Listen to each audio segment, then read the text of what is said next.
warfare dominates history. On countless TV channels, wars are constantly fought and refought. Battles and wars are described as expressive, creative works of art.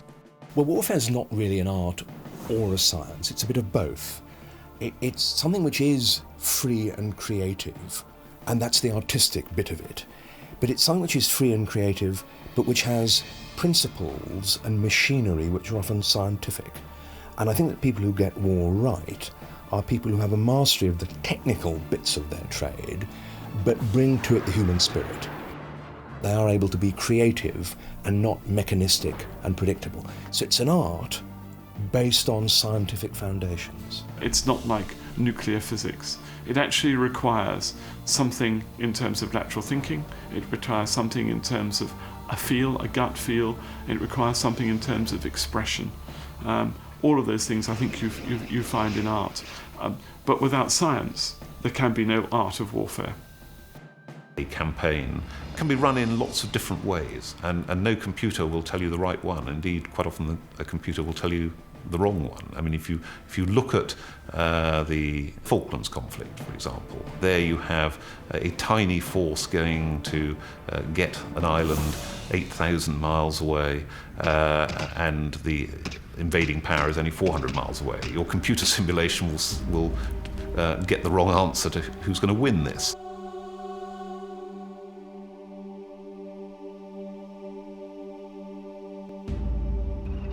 Within the art of war is strategy, the bold vision, the big brushstrokes on the giant canvas.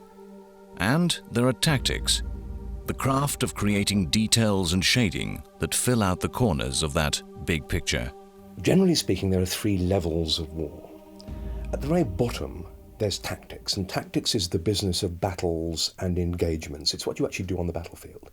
If you get it right, tactics gears into the next level, which is the operational level, which is what you do in a theatre of war. In the Second World War, it might be North Africa, it might be Normandy. And operations in theatres build up to strategy. Military strategy is the military component of what a nation is doing, and grand strategy is the focusing of a nation's whole efforts. That's not just military things, it's diplomacy and economics as well, towards fulfilling a particular aim. So it's tactics at the bottom, operations in the middle, and strategy at the very top. Tactics is, in essence, the nuts and bolts of what the military does in the battle space. It's about achieving military objectives. So, for example, it's about how do I go about capturing that hill? Or if you're a bomber crew, it's about how do I evade enemy air defences to deliver my munitions on target. Whereas strategy is more concerned with how do I take what's happening in the battle space in order to help me achieve my policy objectives. Tactics is how you use armed forces in a battle, whereas strategy is how you use battles to attain your object in the war. Sometimes, good tacticians and good strategists are the same. Perhaps the best example of that would be Alexander the Great. He was a master tactician, he could win battles in any sort of circumstance, but also he could achieve overall strategic conquests which have very rarely been surpassed in the whole of world history since. You can also have people who are good tacticians, but bad at overall strategy. The German generals in World War II, superb at winning blitzkrieg victories against the Poles and the French and the Soviet Union, but they couldn't convert those victories into lasting political success, and in the end, Germany also was ground down in the Allied war machine. The science and technology of warfare in ancient and medieval times was crude. Armies moved slowly. They could not divide and communicate easily with one another. The strategy this produced was one-dimensional. Medieval armies had a simple goal: find their enemy, fight a decisive single battle, destroying their opponents, and those left standing were the winners. Armies become much more logistically vulnerable from the 17th century onwards. Medieval armies are a bit like huge destructive maggots that gnaw their way across the countryside. And they have really no line of communication for you to cut. Once armies are logistically sophisticated and they've got these umbilical cords going back to depots and magazines, They then give an opponent something to cut, and we then see manoeuvre becoming much more stylized as generals look after their lines of communication. They threaten the opponent's line of communication but guard their own. Strategy in the 18th century changed fundamentally. Previously, for millennia, warfare had been focused very much on the outcome of individual battles, because you didn't know much about the theatre in which you were campaigning. Forces could live off the land, and therefore there was no such thing really as the line of supply, line of communication. In the 18th century, this started to change.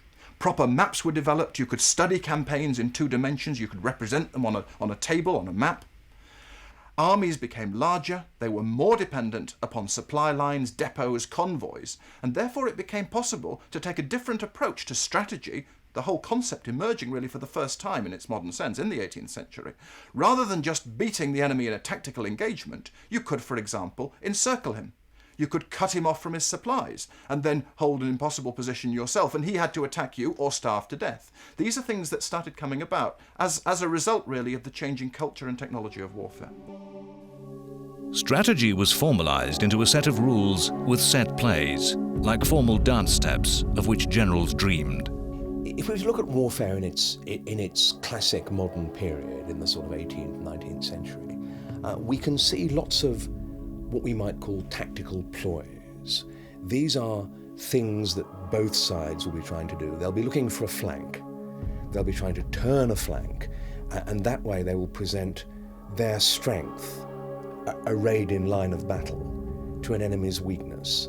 If they're really good, they'll be going for double envelopment. In other words, they'll try to go for both flanks at the same time.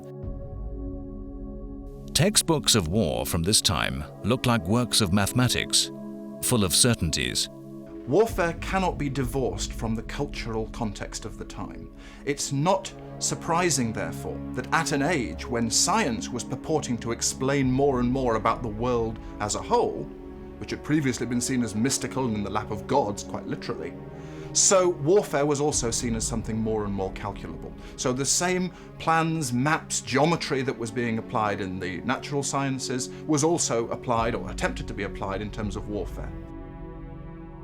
The rigid structures of this way of fighting are preserved in the formal ceremonial of modern armies. This formal art of war dominated the European conflicts of the 18th century. Wars fought by states ruled by kings, using small professional armies. Wars fought by kings against kings to grab territory or place a particular dynasty on some throne or another. This world was shattered by new revolutionary politics and the restless, intensely creative and intensely destructive genius of Napoleon Bonaparte. The revolutionary French Republic was the first state able to conscript a massive army of passionate, patriotic citizens. Bonaparte used this army that dwarfed those of France's enemies to unleash a torrent of war, to spread the French Revolution and its principles of liberty and equality across Europe. I think political change, alongside technological change, can be one of the factors that can make an enormous change in how a particular state or society wages war. And the French Revolution in particular, of course, is famous for the levée en masse, imbuing the population, the French population, with the concept of revolutionary war and the zeal of the revolutionary spirit. And this, of course, allowed Napoleon to have at his disposal enormous armies in direct contrast to many of the armies on the continent of Europe and Britain. And one of the things that Napoleon begins to bring back is the idea of the decisive battle, where you don't simply push somebody back on his line of communications, where you cut the line of communications and you destroy him completely. Bonaparte is proof the great commander is a great artist. His genius is elusive, mercurial, and furiously inventive. Massive armies fought battles such had never been seen before, huge, bloody and savage, with long butcher's bills for both sides. One of the states destroyed by Bonaparte was the Kingdom of Prussia. The turmoil of Bonaparte brought forth a genius of the art of war. Karl von Clausewitz. Clausewitz was a Prussian officer of the 19th century. He fought against Napoleon in the Napoleonic Wars. He then went on to write Vom Krieg on war, one of the most celebrated texts of strategic theory. Images of combat do not convey the experience of facing life or death that Clausewitz had faced in battle. He wrote of the fog of war, the swirl of confusion and chaos which destroys the best laid plans of commanders the instant fighting begins, where orders are misunderstood, intelligence is contradictory, decisions made in panic, men are simply paralyzed by fear. Clausewitz talked of the friction of war. This friction has affected the outcome of all wars. In 1914, as Europe's armies marched to the Great War, the elegant, complex plan of the German army to invade and defeat France, which began with precisely calculated railway timetables, failed because of friction. Once off the trains, Germany's soldiers were simply not marching fast enough. Friction is those things that go wrong in reality which distinguish war in reality from war on paper. So you have your plan and you intend to achieve your objectives, and then it rains. Somebody misunderstands an order. A piece of equipment breaks down. You don't have the correct information. Friction destroyed operations in the Second World War. In the deserts of Africa, ambitious attacks literally ground to a halt because of friction caused by sand and dust in machinery designed for Northwest Europe. Real mechanical friction caused Clausewitz's operational friction. Clausewitz lived in a time when it was clear war was a furious product of politics. Well, his most celebrated and most famous dictum is war is a continuation of policy by other means. That war is not just mindless violence for its own ends. War must have an objective. That objective is decided at the policy level. And the key thing that he's pointing out there is war is about politics. It's not just a detached artificial game. It's not something where you can set up a model, a scenario of forces on the two sides, all stationed at particular locations with particular strengths, and then go to Clausewitz and say, how will the war go? That happened to him once, and he said, who knows? How can I tell you? But they said, well, you're the great expert on war. But you've not told me what the war's about. You've provided me with a machine, almost an artificial machine, but what's making them want to fight and kill each other? His insight, which I think is timeless, is that without politics, war cannot exist, and that politics is the great motor which determines how war is fought, how intensely war is fought, and of course, when war is terminated. To the present, those with clear understanding of the art of war apply Clausewitz's reasoning. America's disastrous Vietnam War was lost because the American commander William Westmoreland was given no clear goal, no political solution towards which his army could work. Westmoreland was forced to rely on simply destroying the Viet Cong and North Vietnamese, who were an enemy who clearly knew their goals and aims. They knew that a constrained violence would attack American public opinion. They knew that limited violence would destroy the credibility of South Vietnam's government among South Vietnam's people. In America's army in Vietnam was a young officer, Norman Schwarzkopf. 25 years on, Schwarzkopf led America's forces in the Gulf War of 1990 and demanded the political aim of the war was made clear by his president. Wars are compared to games of strategy. The chessboard, an abstract battlefield over which two opponents fight, the chessmen standing for soldiers or armies of different value and strength, to be moved around at the commander's will. It's an aggressive game where the goal is to destroy the enemy, man by man, until, in some final battle, a last stand, the enemy king is destroyed. Using games like chess to try and teach about warfare and strategy is inappropriate. I say that for a number of reasons. Board games usually have fixed rules, they have pieces which have established characteristics, established strengths and weaknesses, and they take place normally on a predetermined, fixed theatre of operations. Whereas, of course, war is imbued with many intangibles, Although you can count how many tanks your enemy's got, you don't know how well trained his troops are, you don't know what their morale is, you don't know how well fed they are. So in many respects, warfare is much more full of intangibles and is much more uncertain and unpredictable than a game like chess. In World War II, the Nazi forces were destroyed army by army, man by man, until Hitler, the Black King, died in his bunker, surrounded by his enemies. Chess is not the only game to be used to stand for war. The Oriental game of Go has given a different model of war, no less complex than chess. The aim is now using pieces of equal value to capture and surround territory. In the guerrilla wars inspired by Mao Zedong in China and Vietnam, guerrilla fighters slowly took over the landscape, surrounding and trapping their enemies. Now, Clausewitz, I think, put his finger on it in a very strange statement, but one that has some resonance. He said, in the whole field of human endeavour, war most closely resembles a game of cards. It's another game, unlike chess though. You don't know what the other side's got. There's bluffing, there's luck, uncertainty, nerve, and so on. It's absolutely central, I think, to the nature of warfare as Clausewitz understood it, and therefore the nature of warfare in reality, is that warfare is a very chaotic environment. It's full of human emotions, human errors, lack of information, the fog of war. But I also worry that they risk persuading you that war is too game-like. In addition to being a game at one level, it is also the most passionate drama of all, with all human emotions wrapped up in it. And believe me, that's not game-like at all.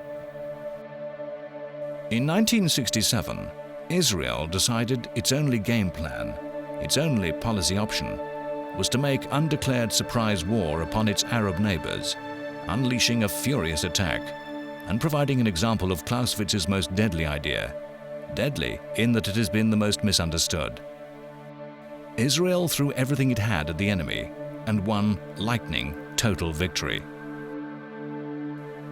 Clausewitz is thought to have given the world the concept of total war, that once a war began, for whatever political reasons, it must be fought with extreme violence, using the entire resources of a nation's strength, with no restraints, no half measures. Clausewitz was certainly very aware of the brutality of war. He'd seen it from the age of 12. He'd witnessed combat. With Bonaparte's defeat in 1815, Europe settled into a century of peace. A century later, it has been said the continent was spoiling for a fight. When that fight came, the way it came, in all its horror, was the result of a misunderstanding of total war. One of the problems about Clausewitz is that it's an unfinished text on war, so it is a little bit confusing to read. On the one hand, he talks about war in its pure theoretical sense, what he calls absolute war, where there are no restraints on war. However, he then goes on to say there are a whole range of constraints which must restrain the conduct of war. And people have sometimes misunderstood this theory and thought he was actually advocating total war, and in fact he wasn't. He was actually advocating, in many respects, more limited war, or certainly war that was in conjunction and in line with the ends that you were trying to achieve. To 100 years of perhaps mistaken belief in total war was added a century of industrial and technical progress which made total war a bloody business and saw a generation sacrificed on the Western Front. The industrial age societies produced, not surprisingly, industrialized warfare. The whole success of these societies was based on mass production, on the employment of the whole mass of the population through the new means of production which were available, and that could then be channeled into warfare.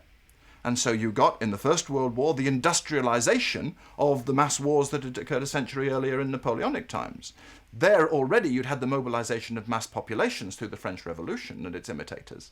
But you hadn't had the technology to make that truly mass warfare as happened in 1914-18. Clausewitz underlined the need to find the decisive point, what he called the center of gravity of the enemy state, the place and time where a war could be won.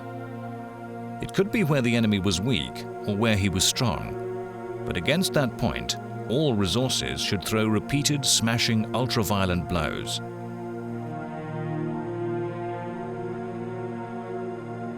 Clausewitz said the centre of gravity could be such as the enemy's capital city, but that more likely, in nearly every case, the centre of gravity was the enemy army, which had to be destroyed either physically or morally, killing the men or killing their courage.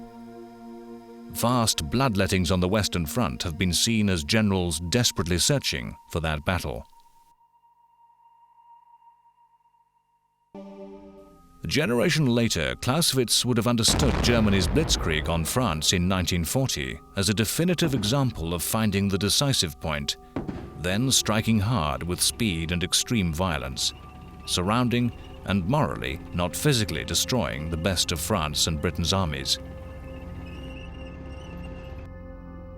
The battles on World War II's Eastern Front saw Soviet armies fight ultra-violent battles to physically destroy the strongest Nazi armies. Clausewitz remains a towering genius in the art of war.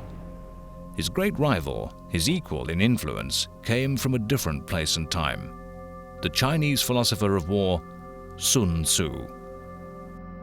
Well, the historical Sun Wu would have been born in the state of Qi during the Warring States period in China, roughly in the middle of the 6th century BC. He belonged to a sort of class of middle, lower level gentry, sort of literati, people who were traveling from court to court during this period, trying to offer, their advice on strategy, philosophy to individual warring states lords who were trying to sort of gain supremacy. Yeah, basically we're here talking about China before the unification into a central empire. So this is a period of about roughly 3-4 centuries during which China, or the Chinese landscape, looked very much like sort of an oil stain with various competing statelets that were trying to gain political and military supremacy, out of which then ultimately the state of Qin managed to unify China. This was a period in which the major occupation of the state was warfare. Hence the name, the Warring States. One of the most powerful inventions of the art of war has been guerrilla war by Mao Zedong, a strategy which smashed powerful conventional armies in China and Vietnam. Sun Tzu would have understood the fighting which involved indirect attacks, attacking where the enemy was weak, never strong. All were used in Vietnam to defeat France and America, two powerful states that attempted to force decisive battle on the guerrillas, something the guerrillas did everything to avoid until certain of victory.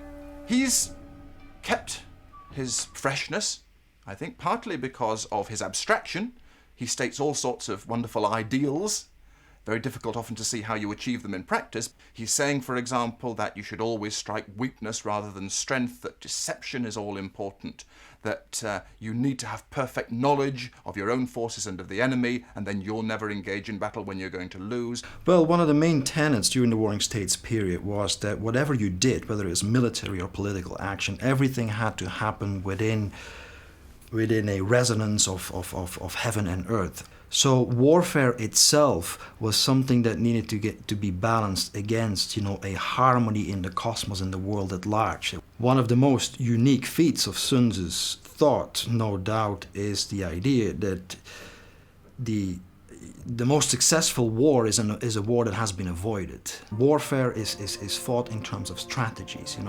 You need to gain strategic advantage before actually moving on to actual warfare. So to avoid it is, the highest victory. That's the first, important point he makes. Secondly, what he argues as well is the idea that minimal action, remaining hidden, remaining secretive, ultimately provides the military commander with the highest firing power, so to speak. So warfare for Sun Tzu is not the public sort of open demonstration of military might. On the contrary, warfare is deceit. A massively armed America won the Cold War against a massively armed Soviet Union without an American ever firing on a Russian. Winning through a strategy that included economics, politics, and diplomacy that caused the USSR to collapse. Sun Tzu and Clausewitz are endlessly compared, and each have their supporters. I think Sun Tzu will try to be, in some respects, more cunning. He talks about defeating the enemy's strategy. Clausewitz was much more a fan of the decisive battle. When British General Bernard Montgomery fought German General Erwin Rommel, Sun Tzu would have understood. Sun Tzu said intelligence, knowledge of the enemy, was all. Through the breaking of Germany's most secret codes, Montgomery knew German plans and positions in precise detail and planned his attack accordingly. Montgomery deceived the Germans by placing armies of dummy tanks in the desert, at the same time hiding his real tanks with camouflage and disguising tanks as trucks. For the Chinese theorist Sun Tzu, information, or the lack of it, is an asset to be exploited. You make sure you know everything about your forces and the enemy, make sure that you deceive the other side, so if you're strong appear weak and vice versa. By doing so, you will sucker him in to engaging when he's actually at a disadvantage, and you will win. Clausewitz had a very different view of the role of information in war. He said it is inherently limited. It's not something you can manipulate. Indeed, surprise is very hard to achieve. Instead, there's a fog of war which blankets everything. You don't know what's going on. By the time you learn, something else is happening. The information is out of date. And very importantly, he goes on from that to say, if you wait for perfect information, as Sun Tzu said you should, you'll wait forever. The mark of genius in the commander is to know when to take a risk, when to be bold, when to gamble, despite not knowing whether it's going to work, but having a hunch. The great commander listens to all his staff officers report why something cannot be done, then points at the map and intuitively says, "Here we attack." Warfare is art, not science. Sun Tzu would have struck Rommel's weakest point. Instead, Montgomery followed Clausewitz, found the Germans' strongest formations, and waged a battle which physically destroyed Rommel's forces. I think that ancient Chinese philosophers do tell us something. And I think that ancient philosophers, whether they're 4th century BC Chinamen or 19th century Prussians, often tell us something about the nature of war at its highest level. To this day, both Clausewitz and Sun Tzu are essential reading for those who wish to direct the art of war. World War II was a conflict that both Sun Tzu and Clausewitz would have understood. Ancient China and 19th century Germany have more in common with 1939 than 1939 shares with 1945. It is an atomic bomb. It is a harnessing of the basic power of the universe. The force from which the sun draws its power has been loosed against those who brought war to the Far East. A diagram illustrates the uranium atom, the electrons circling the nucleus, the splitting of the atom, and the release of stupendous energy. It's not the knowledge of this colossal force that is new, but the power to control it. And that raises the biggest query as to the world's future. Hiroshima got one small atomic bomb, and 60% of it was wiped out. The bursting of the experimental bomb in New Mexico was filmed. Here it comes. The camera was 6 miles away when that picture was taken, so the sound was delayed, of course. Smoke clouds rose to 40,000 feet. Will this power, now available to man, bring another, even more suicidal war upon us? Or can it be made to rule out war and open a new, progressive chapter of history, the atomic age? Those seem to be the alternatives. Neither Sun Tzu nor Clausewitz imagined weapons of mass destruction. The dark science of the bomb changed the art of war forever. Atomic weapons have a number of effects on military thought. One is, I think, to persuade people that war on land is far less likely to happen, and that therefore what you need to do is to put your money and your resources into the strategic level. Science entered the art of war during World War II in more ways than the creation of new weapons. Germany's submarine attacks on Atlantic shipping were defeated in part through mathematical and statistical analysis, equations and formulas, balancing the chances of a ship being sunk against the number of targets, the numbers of escorting warships, the patterns in which aircraft flew ahead and around convoys, and the chances of sinking attacking U-boats. Mathematics produced a strategy to both protect the convoys and to destroy Germany's undersea navy. It was a new way of planning war, using not the skills of admirals, but the skills of economists, mathematicians, and scientists. The strategic think tank was invented, hothouses of thinkers, mostly non-military men and women, to solve strategic problems. One of the first and best known was America's RAND organization. RAND stands for R&D, Research and Development. RAND was one of the first think tanks, essentially, policy think tanks founded in the 1940s. Initially it was founded to provide advice and support for the US Air Force.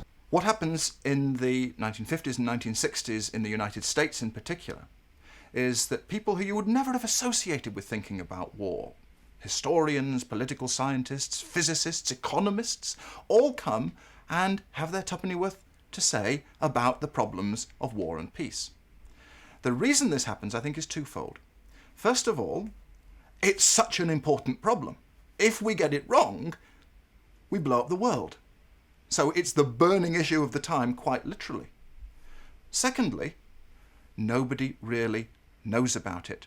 There is no reservoir of experience. There's nothing to say that the soldier or the sailor or the airman must know more about nuclear war or the deterrence of nuclear war.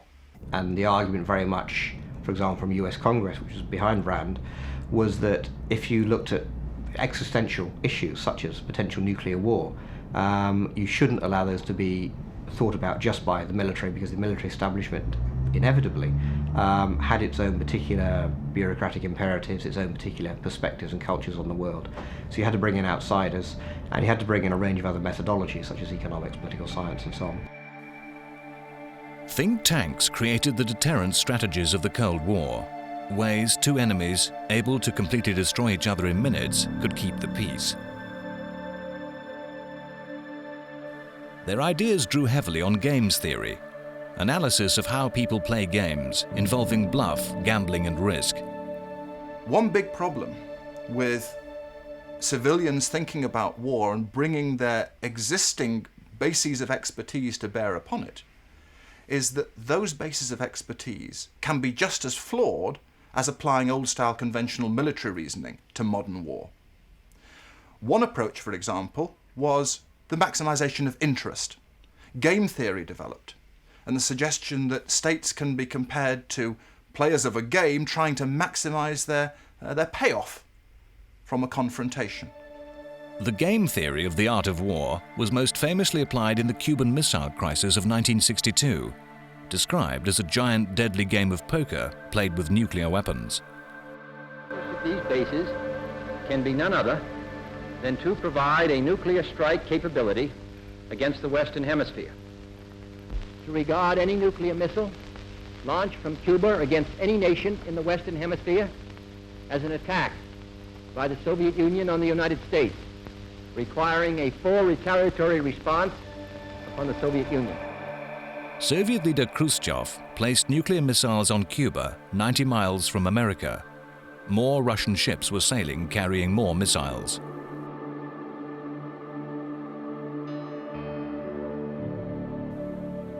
US President Kennedy's hand held a fleet to sink those ships. It was a game in which to raise the stakes would be to threaten Khrushchev with nuclear war. It was a game of bluff. Would Khrushchev recall his ships? Would Kennedy's ships open fire? The world waited in terror. Then, in a famous phrase, Khrushchev blinked and backed down.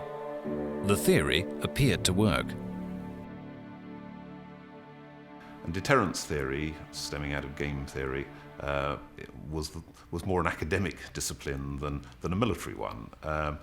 And the Rand Institute, more than any, brought together thinkers in game theory, in political science, and developed the way the United States should promote its deterrent force, leading from bombers to the triad of submarine, air-launched and land-based missiles, and looked at the numbers, looked at the unthinkable things of exchange ratios of how many missiles would come on to America against how many would go to the Soviet Union, trying to come up with mathematical formulas almost to say this is sufficient to frighten the opposition. Even if we suffer a first nuclear strike, we will have enough to do a second nuclear strike. All of these things are the realms more of mathematicians and scientists than the military man. Indeed, many army people disliked nuclear weapons because it almost made them seem irrelevant. But in fact, of course, the conflicts that we really fought were old traditional ones, whether it was in Korea or Vietnam. The new theories of war spread to cover those real wars being really fought. Kennedy chose for his defense secretary not an ex-general, but a former president of the Ford Motor Company, Robert McNamara. McNamara brought with him a gang of young, dynamic men and women, nicknamed the Whiz Kids, who applied to the art of war the new business methods of the 1960s. They were one more group trying to make the art of war a sure science. If you go back to the 1960s, there was, particularly in the US, sort of a revolution in the approach to military strategic affairs, which again was not so dissimilar as what was happening in business. But it was all about bringing management theory, bringing mathematics, bringing operational research and modeling into military affairs. In the jungles and paddy fields of Vietnam, the Whiz Kids came to grief against reality. To come to the sort of application to the non-nuclear war of such mathematical modelling is a bit more problematic because you can, in the end, lose sight of what your overall aim is if you get down to declaring successes about body bags or whatever it might be. And it may be that on a particular day, a particular casualty rate is important, but that is about tactics more than about the grand strategy of what you're trying to achieve.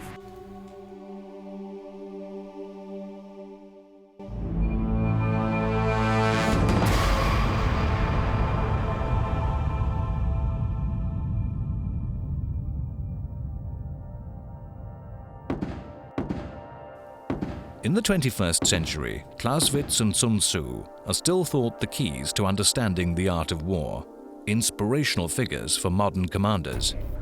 Now, both Clausewitz and Sun Tzu are right to an extent. They're both right in the context of their own time. But some have said that Sun Tzu seems more relevant today because of the evolution of information and information technology. Today, technology has blown away Clausewitz's fog of war and oiled the machinery to remove the friction. Satellite intelligence and remote-guided missiles mean the enemy has nowhere to hide. Sun Tzu's ideal, to know everything about your enemy, has now been made possible. You look at the Gulf War, where you had an almost all-knowing coalition against an almost blinded Iraq, and you see the importance of this. Then Sun Tzu's philosophy seems to become more relevant than, say, Clausewitz's, who was someone who said that warfare is inherently bloody, there's an inherent fog of war, you can never know everything. Sun Tzu's belief that the truly successful commander does not have to fight has perhaps almost come true. I think if you want to look at a good quality versus quantity ratio, you need to look at 1991 and the Gulf War. 2.4 million soldiers at Saddam Hussein's disposal, and something like 250,000, 250,000 soldiers in the coalition. And yet, the moment that the tanks rolled, most of the Iraqis gave up and capitulated. In the 21st century, a new generation of politically and philosophically aware commanders exists. living links by which Clausewitz's rule that war is an extension of politics is made to work. But you've also got generals who bridge the gap between the political and the narrowly military. We ought not to see figures like Colin Powell during the Gulf War or Charles Guthrie in Britain as simple soldiers. They may be soldiers, but they're anything but simple. And I think this sort of military figure, who is the crucial link between the professional military and the politician, is more important than ever, because he's in a position to give politicians really quite a firm steer as to what the military instrument can and cannot do. But at the end of the day, it's the generals, the admirals and the air marshals who actually have to plan a military campaign. And these are the people that the political leaders will listen to. And if you look at the way in which that works in the United Kingdom, for example, the Defence Academy of the United Kingdom at the Royal College of Defence Studies is a think tank of colonels and generals. And that's really the way in which it's gone about. Now, a lot of countries will actually use their strategic studies organisations for the global strategic picture, for the big picture that politicians will listen to. But at the end of the day, it's the generals who have to plan the campaigns, because it's the generals who have to fight them.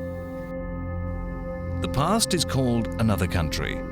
Even the wars of the mid-20th century were fought in a world foreign to today, where high technology, massive firepower, and complex information systems dominate conflict. If those 20th century wars are remote, then the wars Sun Tzu and Clausewitz knew, which shaped their understandings of the art of war, are impossibly distant and far-away events. Yet it's clear that the 21st century cannot ignore either the 4th century BC Chinaman or the 19th century Prussian. I think Clausewitz would understand perfectly the War on Terror and the wars of the 21st century. Because fundamentally, these wars, although the technology has changed dramatically, although they're waged with small professional armies, in the case of the war on terrorism, of course, in many respects with small handfuls of special operations forces, they're still about using military force to achieve policy objectives. And if you look at the policy objectives in light of September the 11th, the policy objectives have raised. The stakes have raised for the United States in particular. So the United States is now prepared to use force in a more extreme fashion than it did before September the 11th. For example, before September the 11th, I think it's almost inconceivable that the United States would have invaded Afghanistan and overthrown the Taliban regime. But because the policy objectives have changed, become more extreme, so has their use of force. And we still listen to von Clausewitz's information. We still read his books. We still read the ancient Chinese texts, because they are all still relevant.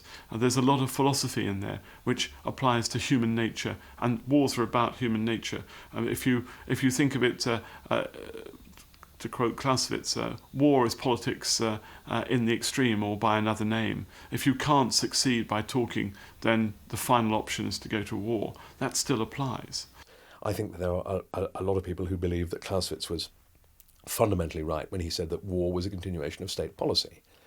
And this view really is responsible for the desire on the part of military men to be told what the political aim of the war is. Please tell me, Prime Minister, what the end state is. Tell me what the end state is, and I will then know what military conditions constitute success, and I could advance on that. Be it the violation of heavenly harmony or the ultra-violence of battle, Clausewitz and Sun Tzu knew war is neither glamorous nor an adventure.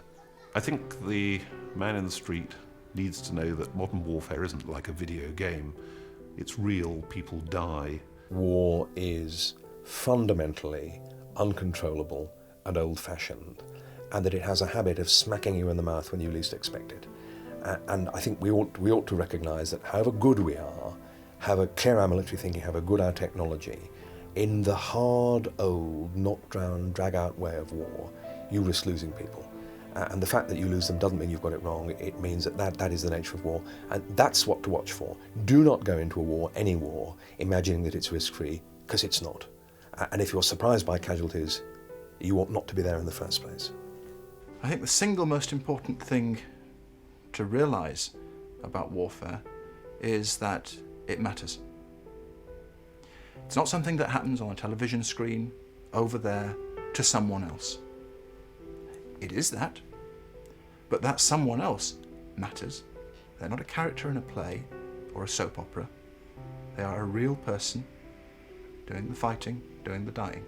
But what makes things very difficult, I think, for military thinkers and for conventional armies is to work out where to concentrate their intellectual and physical effort. I don't think you can rule out general war with armour and air power, although a lot of clever men have striven to do so. I think the danger is that the art of war is chameleon-like, and immediately you abandon some ground, your opponent will want to get onto it. War has a habit of coming home. You may not care about war, but war probably cares about you.